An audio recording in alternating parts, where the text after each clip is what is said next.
ನನಗೆ ಸಿನಿಮಾ ಅಭಿರುಚಿ ಇರುತ್ತೆ, ಆ್ಯಕ್ಟಿಂಗ್ ಇಲ್ಲ. ಕ್ಯಾಮ್ರಾಮನ್ ಆಗಬೇಕು, ಇಲ್ಲ ಡೈರೆಕ್ಟ್ರ್, ಫಸ್ಟು ಡೈರೆಕ್ಟ್ರು. ಆದರೆ ನಮ್ಮ ತಂದೆ ಕೇಳೋದು ಧೈರ್ಯ ಇರಲ್ಲ. ಕೇಳೋಕ್ಕೆ ಮೊದಲೇ ಅವರು ಒಂದು ಯಾವುದೋ ಫಾರಮಿಗೆ ಸೈನ್ ಹಾಕ್ಕೊಂತಾರೆ. ಏನು ಅಂತ ಕೇಳಿಲ್ಲ, ಏನೋ ಸೈನ್ ಮಾಡ್ತೀನಿ, ನನಗೆ ಗೊತ್ತಿಲ್ಲ, ಸೀಟ್ ಸಿಕ್ಕಿದ ಆದಮೇಲೆ all over India 20 people select ಆಗಿರ್ತಾರೆ. ನಾನು ಅದೃಷ್ಟ, ನನಗೂ ಸೆಲೆಕ್ಟ್ ಆಗುತ್ತೆ. ಸೆಲೆಕ್ಟ್ ಆಗಿ ಹೋದರೆ ನೋಡಿದ್ರೆ ಫಸ್ಟೇ ಹಸು ತೊಳಿ ತಂದೆ ಏನು ಹೇಳ್ತಾರೆ, ಈ ಸ್ವಲ್ಪ ಪರ್ಸನಲ್ ವಿಚಾರ ಏನಂದರೆ, ಬಟ್ ಅದು ನನ್ನ ಕೆರಿಯರ್ಗೆ ಎಫೆಕ್ಟ್ ಆಗುವಂಥದ್ದು, ಪ್ರಭಾವ ಬೀರಿರೋ ವಿಚಾರ. ಬೇಡಪ್ಪ, ಇಲ್ಲ ಮತ್ತು ಹುಡುಗಿಗೆ ಮದುವೆಗೆಲ್ಲ ತೊಂದರೆ ಆಗಬಾರ್ದು, ಅವಾಗೆಲ್ಲ ಓಡಾಡೋದು ಅನ್ನೋದು ಒಂದು ದೊಡ್ಡ ಇದು ಕಂಡುಬೀಳುತ್ತೆ, ಬೇಡ ಅಂತ ರೆಸ್ಟ್ರಿಕ್ಷನ್ ಆಗ್ತದೆ. ಅದಕ್ಕೆ ಪರ್ಯಾಯವಾಗಿ ನಾನು ಯೋಚನೆ ಮಾಡ್ತೀನಿ, ಏನು ಮಾಡೋದು. ಹುಡುಗಿ ದಿನ ಮೌಂಟ್ ಕಾರ್ಮಲ್ ಕಾಲೇಜ್ ಬರ್ತಾ ಇರುತ್ತೆ ಆಡುಗೋಡಿಯಿಂದ, ಅಲ್ಲಿ ನಮ್ಮ ಮನೆಯಿಂದ. ಸರಿ, ಅವ್ರ ಜೊತೆ ದಿನ ಹೋಗ್ತಾ ಇರತ್ತೆ. ನಾನು ಯಾಕೆ ಅವ್ರ ಜೊತೆ ಹೋಗೋಕೆ ಏನೋ ಒಂದು ಕಾರಣ ಹುಡುಕ್ಬೇಕು ಅಂದ್ಬಿಟ್ಟು, ಆದರೂ ಅವ್ರಿಗೆ ಮದುವೆಗೆ ಆಫರ್ಸ್ ಎಲ್ಲ ಬರ್ತಾ ಇರುತ್ತೆ. ಸೊ ನಾವು ಏನೋ ತೋರಿಸ್ಕೊಳಲ್ಲ ಇಲ್ಲಿ. ಸೊ ಹೊರಗಡೆ ಮೀಟ್ ಮಾಡ್ತಾ ಇರ್ತೀವಿ ಕಾಲೇಜ್ಗೆ ಹೋಗ್ತಾ. ಸರಿ, ಈಗ ಕಾಲೇಜ್ ಆದಮೇಲೆ ಏನಾಗುತ್ತೆ, ಮನೆಯಲ್ಲಿ ಗೊತ್ತಾಗುತ್ತೆ. ನಾನು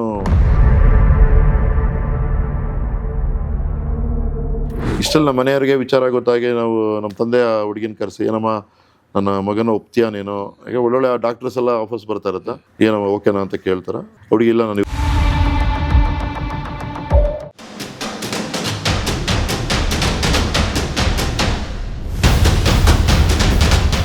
KMF ಬರೋ ಮೊದಲು ನೀವೇನಾಗಿದ್ದಾರೆ?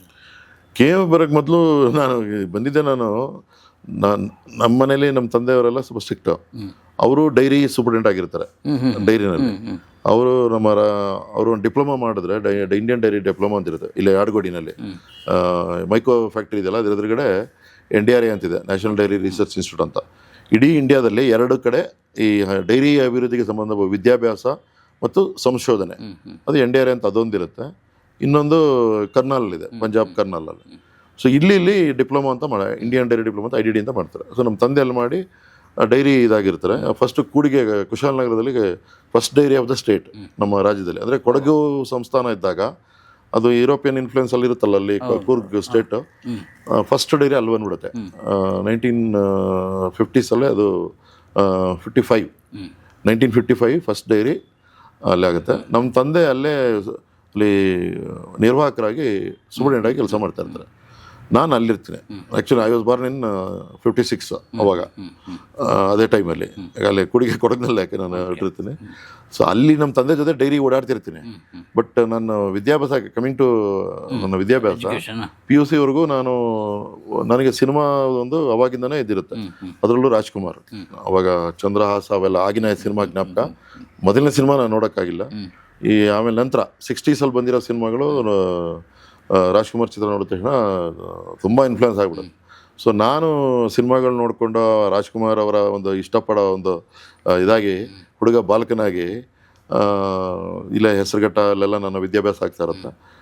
ಬೆಂಗಳೂರು ಹತ್ರ ಅಲ್ಲಿ ನಮ್ಮ ತಂದೆ ಇಲ್ಲಿಗೆ ಬರ್ತಾರೆ ಟ್ರಾನ್ಸ್ಫರ್ ಆಗಿ ಹೆಸರುಘಟ್ಟ ಫಾರಮ್ಗೆ. ಸೊ ಅಲ್ಲಿ ಇದ್ದಾಗ ಈ ಥರ ಇದ್ದಾಗ PUC ಈ ಆನೇಕಲ್ಲು ದೊಡ್ಡಬಳ್ಳಾಪುರ ಎಲ್ಲ ನಮ್ಮ ತಂದೆ ಡೈರಿಗಳಲ್ಲಿ ಕೆಲಸ ಮಾಡ್ತಾರೆ. ಬೆಂಗಳೂರು ಡೈರಿ ಅಡಿಯಲ್ಲಿ ಅಲ್ಲಿ ಸೂಪರ್ಡೆಂಟ್ ಆಗಿರ್ತಾರೆ. ಸೊ ನಾವು ಇಲ್ಲೆಲ್ಲ ಕಡೆ ಹೋಗಿ ಡೈರಿನ ನೋಡ್ತಿರ್ತೀವಿ. ವಿದ್ಯಾಭ್ಯಾಸ ಆದಾಗ ನನ್ನ PUC ಆದ ತಕ್ಷಣ ನಾನು ಪುನಃ ನನಗೆ ಸಿನಿಮಾ ಅಭಿರುಚಿ ಇರುತ್ತೆ, ಆ್ಯಕ್ಟಿಂಗ್ ಇಲ್ಲ. ಕ್ಯಾಮ್ರಾಮನ್ ಆಗಬೇಕು, ಇಲ್ಲ ಡೈರೆಕ್ಟ್ರು, ಫಸ್ಟು ಡೈರೆಕ್ಟ್ರು. ಇಲ್ಲಾಂದರೆ ಸ್ವಲ್ಪ ಕ್ಯಾಮ್ರಾ ಕಡೆನೂ ಆಸಕ್ತಿ ಇರುತ್ತೆ. ಸೊ ಪೂನಾ ಫಿಲ್ಮ್ ಇನ್ಸ್ಟಿಟ್ಯೂಟ್ ಅವಾಗ ಫೇಮಸ್ ಇರುತ್ತೆ, ಫಿಲ್ಮ್ ಇನ್ಸ್ಟಿಟ್ಯೂಟ್. ಅಲ್ಲಿ ಹೋಗೋಣ, ಅವಾಗೆಲ್ಲ ಕೆಲವರು ಬಂದಿರ್ತಾರೆ, ಅಲ್ಲಿ ಹೋಗೋಣ ನಾನು PUC ಆದಮೇಲೆ ಅಂತ ಇರುತ್ತೆ. ಆದರೆ ನಮ್ಮ ತಂದೆ ಕೇಳೋದು ಧೈರ್ಯ ಇರಲ್ಲ. ಕೇಳೋಕ್ಕೆ ಮೊದಲೇ ಅವರು ಒಂದು ಯಾವುದೋ ಫಾರಮಿಗೆ ಸೈನ್ ಹಾಕ್ಕೊಂತಾರೆ. ಏನು ಅಂತ ಕೇಳಿಲ್ಲ, ಏನೋ ಸೈನ್ ಮಾಡ್ತೀನಿ. ಅವ್ರು ಭಾಳ ಮಿಲ್ಟ್ರಿ ಥರ ಅವ್ರು ನಮ್ಮ ತಂದೆ, ಭಾಳ ಭಯ ಪಡ್ತಾ ಇರ್ತೀವಿ. ಅದು ನೋಡಿದ್ರೆ ಇಂಡಿಯನ್ ಡೈರಿ ಡಿಪ್ಲೊಮಾಗೆ ಅಪ್ಲಿಕೇಶನ್, ಈ NDRI ಇದಕ್ಕೆ ನನಗೆ ಗೊತ್ತಿಲ್ಲ, ಸೀಟ್ ಸಿಕ್ಕಿದ ಆದಮೇಲೆ all over India 20 people select ಆಗಿರ್ತಾರೆ. ನಾನು ಅದೃಷ್ಟ, ನನಗೂ ಸೆಲೆಕ್ಟ್ ಆಗುತ್ತೆ. ಸೆಲೆಕ್ಟ್ ಆಗಿ ಹೋದರೆ ನೋಡಿದ್ರೆ ಫಸ್ಟೇ ಹಸು ತೊಳಿಯೋದು, ಕೆಚ್ಚಲು ಹಾಲು ಕರಿಯೋದು, ಅಂದರೆ ಫಸ್ಟ್ ಕಷ್ಟವಾದ ಕೊಡ್ತಾರೆ. ಹುಲ್ಲು ಕಟ್ ಮಾಡಿ ಹಾಕೋದು ಬಿಸಿಲಲ್ಲಿ. ಅಲ್ಲೇ ಆಡುಗೋಡಿಯಲ್ಲಿ ಅದು ಫಾರಮ್ ಇದೆ, ಇವಾಗಲೂ ಇದೆ. ಇವಾಗಲೂ ಅದು ಕೋರ್ಸ್ ನಡೆಯುತ್ತೆ. ಏನಪ್ಪ ಇದು ಅಂದ್ಬಿಟ್ಟು ನಮ್ಮ ತಂದೆ ಹತ್ರ ಕೇಳಂಗೆ ಇಲ್ಲ, ನಾನು ಆಸೆನೂ ಹೇಳಂಗಿಲ್ಲ, ಇದು ಮಾಡಲ್ಲ ಅನ್ನೋಂಗೂ ಇಲ್ಲ. ಬುದ್ಧಿ ತಿಳಿಯೋಕ್ಕೆ ಮೊದಲೇ 17ನೇ ವಯಸ್ಸಲ್ಲಿ ಇದು ಕೋರ್ಸ್ ಸೇರ್ಕೋತೀನಿ. 19ನೇ ವಯಸ್ಸಿಗೆ ಡಿಪ್ಲೊಮಾ ಆಗುತ್ತೆ. ನನ್ನ ಆಸೆ ಇದು ಸಿನಿಮಾದ ಕಮರಿ ಹೋಯ್ತು, ಬಟ್ ಅಭಿರುಚಿ ಹಂಗೆ ಇದೆ. ಅದು ಹಂಗಾಗಿ ನಾವೆಲ್ಲಪ್ಪ ಈ ಸಿನಿಮಾ ಪರಿಚಯ ಆಗಿರೋದು ಆ ಥರ. ಬಟ್ ಹೇಳಕ್ಕೆ ಬಾಯಿಲ್ದೆ ಕೋರ್ಸ್ ಮಾಡ್ತೀನಿ. ಆಮೇಲೆ ತಕ್ಷಣ ಏನಂದರೆ ತುಂಬ ಡೆವಲಪ್ ಆಗ್ತಾ ಇರುತ್ತೆ ಡೈರಿ. ನಮ್ಮ ತಂದೆಗೆ ಏನಂದರೆ ಇಷ್ಟೊಂದು ಡೆವಲಪ್ ಆಗ್ತಾ ಇದೆ, ಕೆಲಸ ಸಿಗುತ್ತೆ ಅಂತ. ಸೊ ಫಸ್ಟ್ ಬೆಂಗಳೂರು ಡೈರಿಗೆ 19ನೇ ವಯಸ್ಸಿಗೆ ನಾನು ಡೈರಿಗೆ ನಾನು ಸೂಪರ್ವೈಸರಾಗಿ ಕೆಲಸಕ್ಕೆ ಸೇರ್ಕೋತೀನಿ. ನಮ್ಮ ತಂದೆ ಅಷ್ಟರಲ್ಲೇ ಅಲ್ಲೇ ಮೇಲಿನ ದರ್ಜೆಯಲ್ಲಿ ಇರ್ತಾರೆ, ಅವರು ಅಲ್ಲೇ ಇರ್ತಾರೆ, ನಾನು ಆಗಿರ್ತೀನಿ. ಅದು ನಾನು ಬಂದ ಇದು that is in the year 75. Okay. ಈ 1975 ಇದು ಕಾಕತಾಳೀಯ.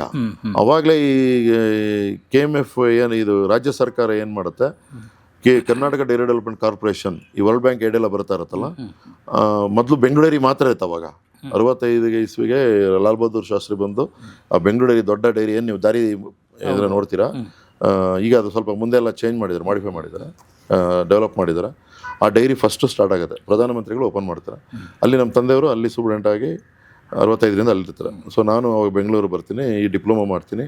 ನನಗೆ ಡಿಪ್ಲೊಮಾ ಆದ ತಕ್ಷಣ ಇದು ಈ ಸೂಪರ್ವೈಸರ್ ಬೆಂಗಳೂರಲ್ಲಿ ಕೆಲಸ ಸಿಗುತ್ತೆ. ಆಮೇಲೆ ಅಲ್ಲಿಂದ ಆನೇಕಲ್ಲು ಈ ಕಡೆ ಹೊರಗಡೆ ನಮ್ಮ ಡೈರಿ ಬ್ರ್ಯಾಂಚ್ ಇರುತ್ತೆ, ಅಲ್ಲಿ ಕೆಲಸ ಮಾಡೋಕ್ಕೆ ಹೋಗ್ತೀನಿ. ಸರಿ, ಇದು ಹೀಗೆ ನಾನು ಡೈರಿ ಬರ್ತೀನಿ. ಅದೇ ಟೈಮಲ್ಲಿ KDDC ಅಂತ ಮಾಡ್ತಾರೆ, state government, Karnataka corporation dairy development Karnataka dairy development corporation ಅಂತ 1975. ಅಂದರೆ ಈ ನನ್ನ ವೃತ್ತಿ ಜೀವನ ಸ್ಟಾರ್ಟ್ ಆಗೋಕ್ಕೂ ಒಂದು ಸಂಸ್ಥೆ ಈ ಶೇಪ್ ತೊಗೊಳೋಕ್ಕೂ ಕೆಲವೊಂದು ಕಡೆ ಕಾಕತಾಳೀಯ. ಹಾಗೆ ಫಸ್ಟ್ ಡೈರಿ ಆಗೋದು 56 ನಾನು ಬಾರ್ನ್ ಆಲ್ಸೋ ಅದೇ ಇದು ಸ್ಟೇಟ್ ಡೈರಿ ಆಗಿರುತ್ತೆ. ಅದೇನೋ ನನ್ನ ಜನ್ಮ ಇದಕ್ಕೆ ಡೈರಿಗೆ ಮುಡುಪು ಅಂತ 3ನೇ ವಯಸ್ಸಿಂದ ನಾನು ಡೈರಿ ಓಡಾಡ್ತಾ ಇರ್ತೀನಿ.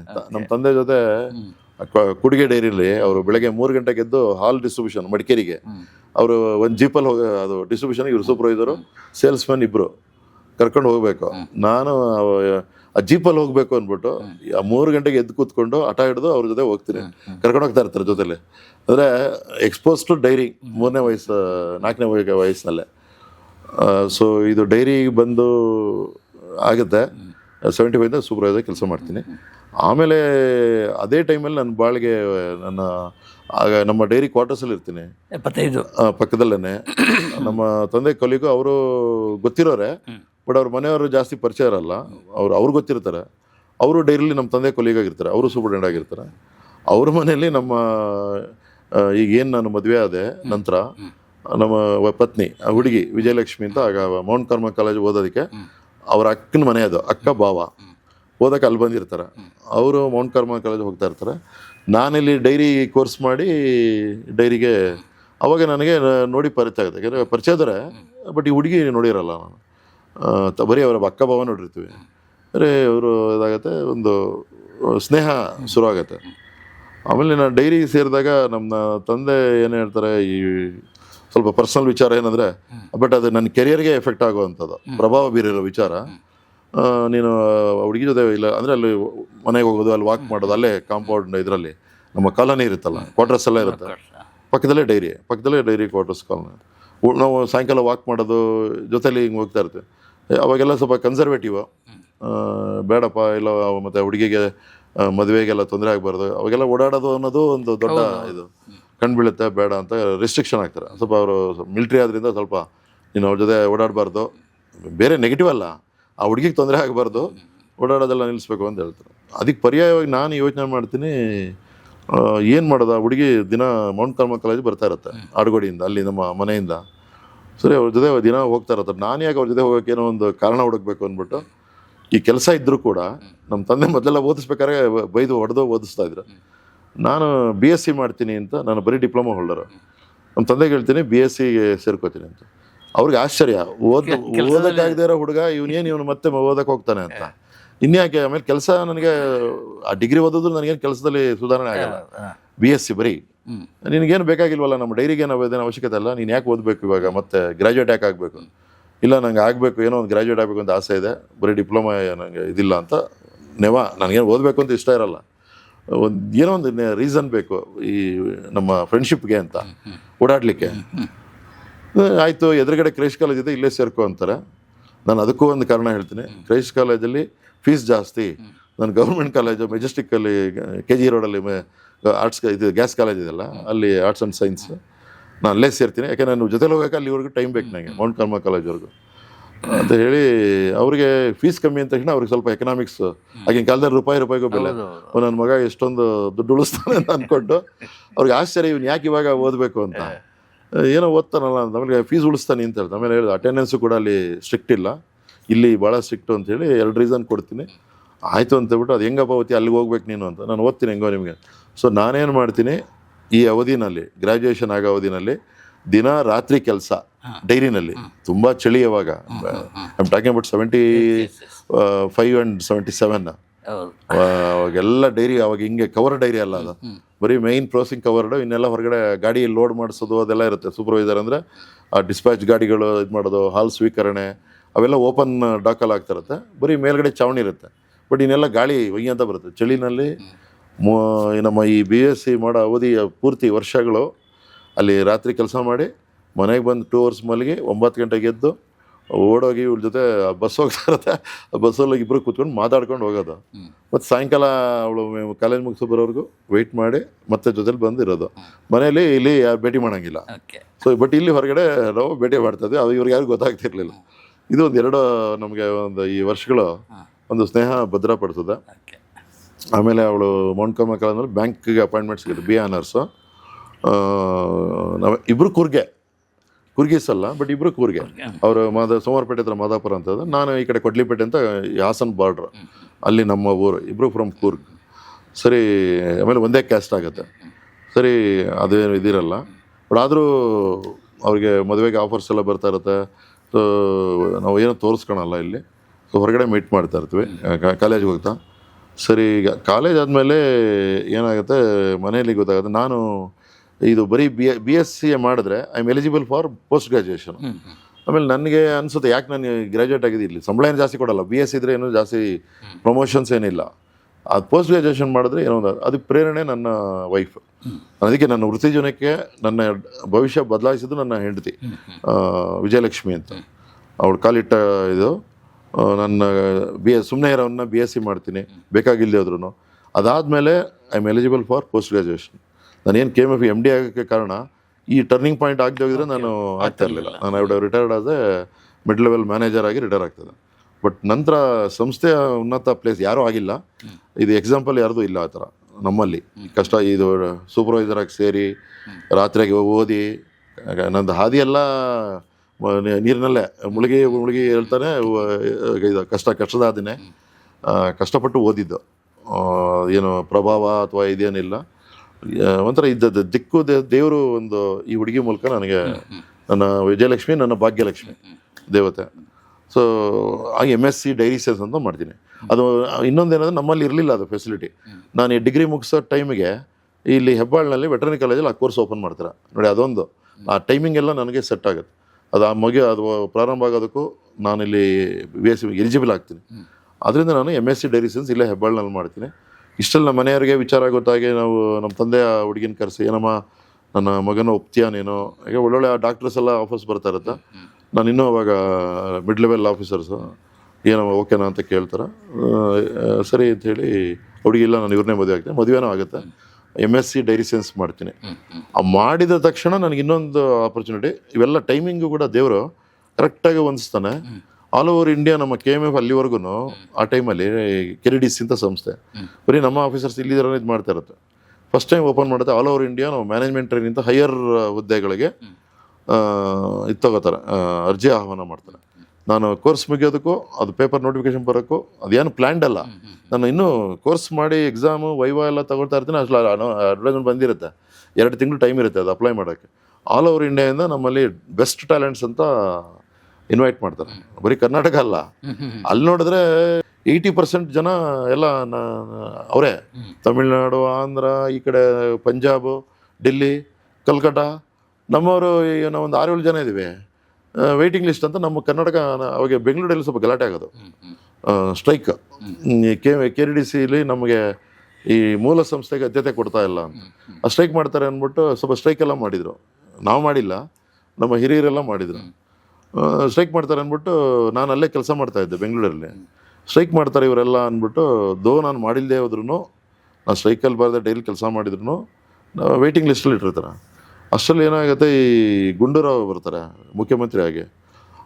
ಅವರು ಇಲ್ಲಿ ಗೊತ್ತಾಗತ್ತೆ ಅವ್ರಿಗೆ ಮಾಹಿತಿ, ಈ ಕರ್ನಾಟಕ ಬಿಟ್ಟು ಎಲ್ಲ ಹೊರಗಡೆ ತಗೊಂಡ್ಬಿಟ್ಟಿದ್ದಾರೆ KMF ಹುದ್ದೆಗಳಿಗೆ ಅಂತ. ಗೊತ್ತಾದ್ಮೇಲೆ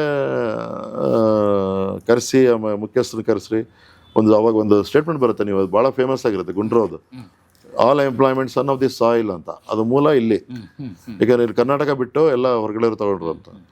ಸರಿ ಕರೆದ್ಬಿಟ್ಟು ಏನ್ರಿ ಇದು ಕರ್ನಾಟಕ ಬಿಟ್ಬಿಟ್ಟು ನೀವು ನಿಮ್ಮ ಡೈರಿಯವ್ರನ್ನ ಬಿಟ್ಟು ಬೇರೆಯವ್ರನ್ನ ತೊಗೊಂಡಿದ್ದೀರಾ, ನಿಮ್ಮಲ್ಲಿ ಟ್ರೈನಿಂಗ್ ಆಗಿರೋರು ಅವ್ರಿಗೆ ಹಿರಿಯರು ಬಿಡಿ ಸ್ಟ್ರೈಕ್ ಮಾಡಿದವರು, ಹುಡುಗರೆಲ್ಲ ಏನು ಮಾಡಿದ್ದಾರೆ, ಹುಡುಗರೆಲ್ಲ ಈಗ ತಾನೇ ಬಂದು ಸೇರ್ಕೊಂಡವ್ರು ಏನೋ ಒಂದು 3-4 ವರ್ಷ ಡೈಲಿ ಕೆಲಸ ಮಾಡಿದ್ದಾರೆ, ಅವ್ರನ್ನ ಯಾಕೆ ಬಿಟ್ಟಿದ್ದೀರಾ ಎಲಿಜಿಬಲ್ ಇರೋರನ್ನ ಅಂತ ಹೇಳಿ ಗುಂಡೂರಾವ್ ಅದನ್ನು ಸೀರಿಯಸ್ ಆಗಿ ತೊಗೊಂಡು ಇನ್ಮೇಲೆ ಕೆಲಸಗಳು ಸನ್ ಆಫ್ ದಿ ಸಾಯಿಲ್ ಅಂತ ಅದು ಒಂದು ಭಾಳ ಪೇಪರಲ್ಲೆಲ್ಲ ಹೆಡ್ಲೈನ್ ಆಗುತ್ತೆ. ಇದು ಇನಿಷಿಯೇಟ್ ಇಲ್ಲಿ ಇದು ಆಗಿರೋದು. ಹಾಗಾಗಿ ಆಮೇಲೆ ನನಗೆ ಅಲ್ಲಿ 2-3 ಗ್ರೇಡ್ ಅಪ್ಪರ್, ನಾನೇನು ಸೂಪರ್ವೈಸರ್ ಆಗಿದ್ದೆ ಅದು 3 ಗ್ರೇಡ್ ಜಾಸ್ತಿ ತೊಗೊಂಡೋಗಿದೆ. ಇಲ್ಲೊಂದು ಪ್ರಾಬ್ಲಮ್ ಇಲ್ಲಿ ಅಲ್ಲ, ಒಂದು ಕ್ಲಿಷ್ಟ ಸನ್ನಿವೇಶ ಏನಾಗುತ್ತೆ ಅಂದರೆ, ನಮ್ಮ ತಂದೆ ಮನೇಲಿ ಮಿಲ್ಟ್ರಿ, ಇವಾಗಲೂ ನಾನು ಮದುವೆ ಆಗಿದ್ರು ನಾನು ತಂದೆ ಎದುರುಗಡೆ ನಿಲ್ತಾ ಇರಲಿಲ್ಲ. ಅಂಥದ್ರಲ್ಲಿ ಒಂದೇ ಕಡೆ ಕೆಲಸ ಮಾಡಬಾರ್ದು ಅಂದ್ಬಿಟ್ಟು ಅವ್ರು ಬೆಂಗಳೂರಲ್ಲಿದ್ದರೆ ನಾನು ಬೇರೆ ಹೊರಗಡೆ ಕೆಲಸ ಮಾಡ್ತಿದ್ದೆ. ಇದು ಬಂದಾಗ ಅಪ್ಪನ ಮೇಲ್ಗಡೆ ನಾನು, ಅವ್ರ ಮೇಲ್ಗಡೆ ನಾನು ಹೈಯರ್ ಕೇಡ್ರಲ್ಲಿ ಅವ್ರು ಬರಬೇಕು, ನಾಳೆ ನಾನೇ ಏನಾದರೂ ಅವ್ರಿಗೆ ಇನ್ಸ್ಟ್ರಕ್ಷನ್ ಕೊಡಬೇಕು, ಆ ಥರ ಬರುತ್ತೆ.